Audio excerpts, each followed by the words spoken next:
This is one of the scariest bugs you are seeing on the screen right now.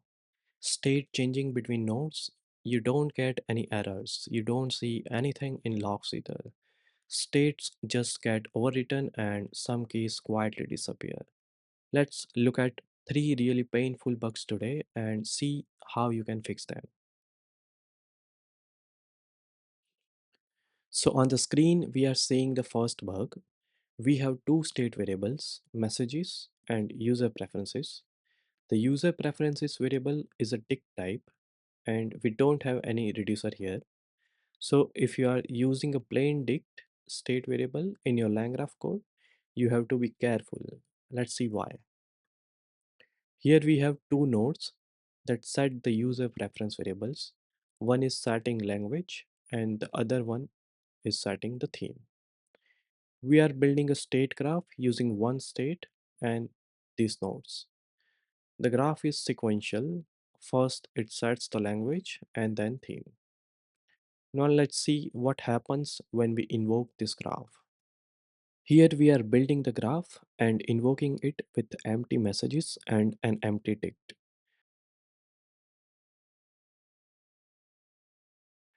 Looking at the output, the first node set language returns user preference with the language set.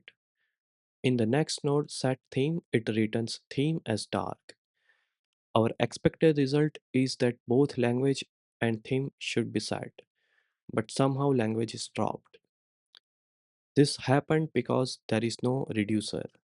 LangGraph doesn't know how to merge dicts at checkpoints, so it just overrides the entire dict variable. Now let's see how we can fix it. In this version, we have the same state as before, but with one difference. We made an annotated dict similar to how messages work and used an OR operator as a reducer. Nodes and graph remains the same. Let's see the results now. Both nodes are returning the same output as before, but now at the end we can see both keys are present in the dict. So this is correct. There is still a catch with this approach though. If you have a nested dict, it won't work correctly. So let's solve that too. Here we created our own custom reducer called deep merge, which merges dicts recursively. In the state, we are using our own reducer instead of an OR operator. In the two nodes, we are using a notification key with the two nested keys, email and push. To test the scenario, the rest of the code stays same. Let's run it and see.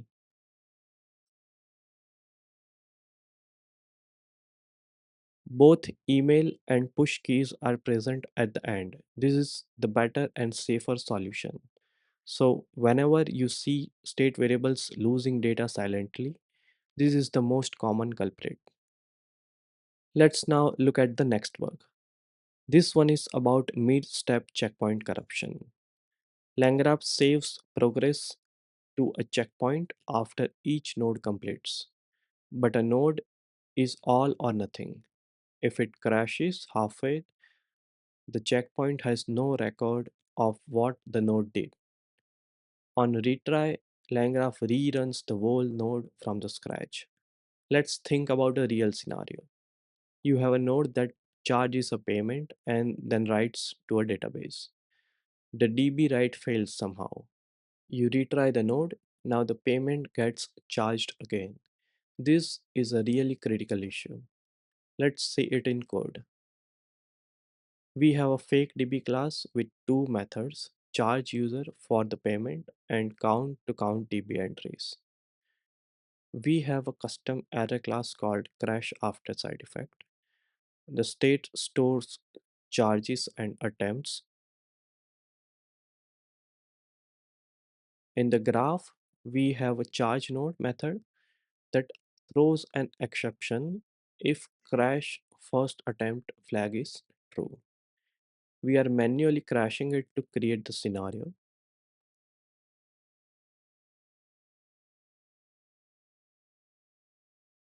In main, we are building the graph, setting the crash first attempt to true and invoking it. Then we again invoke as a retry.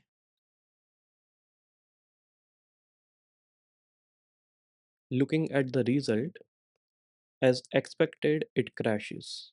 And we can see the payment was charged twice. Now let's fix it.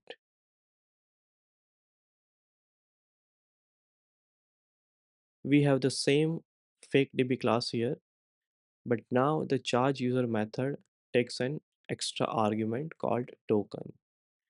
It checks whether an entry with that token already exists, and if it does, it skips the duplicate. In the state, we have a variable called issued token, which gets set before doing the payment.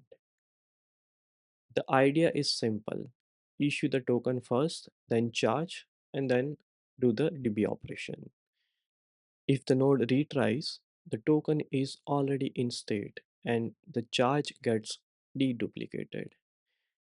Main stays the same.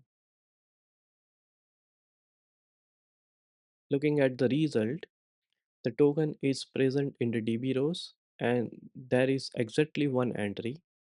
That is the correct way to handle retries and node crashes. Let's look at the last critical bug. This one happens when you run multiple nodes concurrently and try to merge their outputs into a single state variable.